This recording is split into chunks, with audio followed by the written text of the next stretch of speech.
Bismillahirrahmanirrahim. Assalamualaikum warahmatullahi wabarakatuh.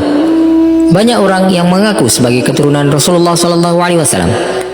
Tahukah Anda bahwa cucu dan anak keturunan Rasulullah Sallallahu Alaihi Wasallam yang masih ada hingga saat ini, mereka semuanya berasal dari keturunan putri beliau, yaitu Fatimah radhiyallahu anha. Karena Rasulullah Sallallahu Alaihi Wasallam adalah manusia paling mulia dan pemimpin seluruh umat manusia, maka memiliki nasab yang bersambung kepada beliau adalah sebuah kemuliaan yang tidak diragukan lagi. Anak keturunan Fatimah radhiyallahu anha pun kemudian dinisbahkan kepada Rasulullah sallallahu alaihi wasallam dan bukan lagi kepada ayah mereka.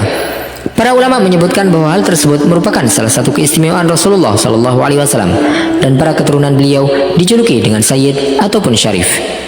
Di manakah anak keturunan beliau tersebut berada saat ini? Silakan simak video ini sampai selesai.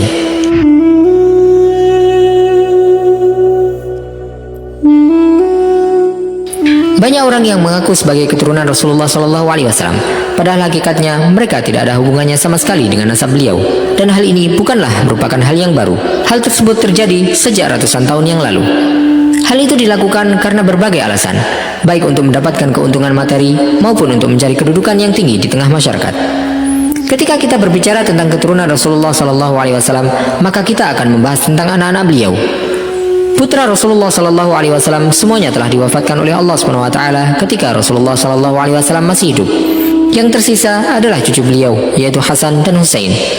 Mereka berdua adalah putra dari Ali bin Abi Thalib radhiyallahu anhu, sepupu Rasulullah Sallallahu Alaihi Wasallam, dengan putri beliau Fatimah radhiyallahu anha.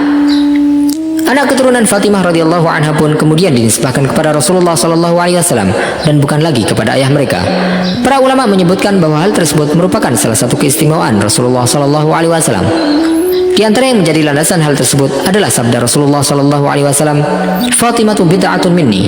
Fatimah merupakan bagian dari darah dagingku. Sebagaimana juga Rasulullah sallallahu alaihi wasallam menyebutkan tentang cucu beliau, yaitu Al-Hasan, dengan sabda beliau, "Inna ibni hadza sayyid." Sesungguhnya anakku ini adalah seorang sayyid yang mulia. Di mana beliau menyebutkan cucu beliau dengan panggilan anakku.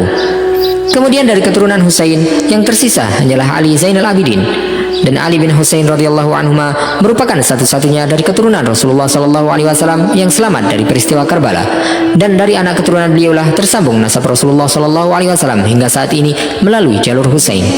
Maka perlu Anda ketahui bahwa siapapun yang bernasab kepada Husain radhiyallahu anhu hingga hari ini merupakan keturunan dari Ali bin Husain radhiyallahu anhuma.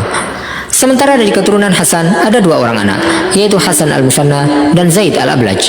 Dan dari ketiga orang inilah keturunan Rasulullah sallallahu alaihi wasallam ada hingga saat ini yang tersebar di seluruh penjuru dunia. Mereka adalah Ahlul Bait, para Sayyid dan Syarif, yang dikenal nama-nama mereka serta tercatat nasab mereka hingga sampai ke Rasulullah sallallahu alaihi wasallam.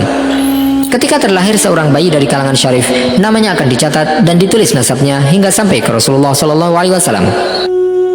Tidak diragukan lagi bahwa para keturunan Rasulullah sallallahu alaihi wasallam menempati kedudukan yang tinggi. Ketika masa Daulah Mamalik, terdapat sebuah jabatan yang disebut sebagai Naqibul Ashraf, yang mana jabatan tersebut merupakan ketua dari para Syarif keturunan Rasulullah sallallahu alaihi wasallam. Hal tersebut dilakukan untuk memberikan hak dan keistimewaan bagi mereka, baik dari sisi sosial maupun politik. Di antara keistimewaan khusus yang diberikan kepada para Syarif di masa dinasti Utsmani adalah pembebasan pajak dan terbebasnya mereka dari tuntutan biasa.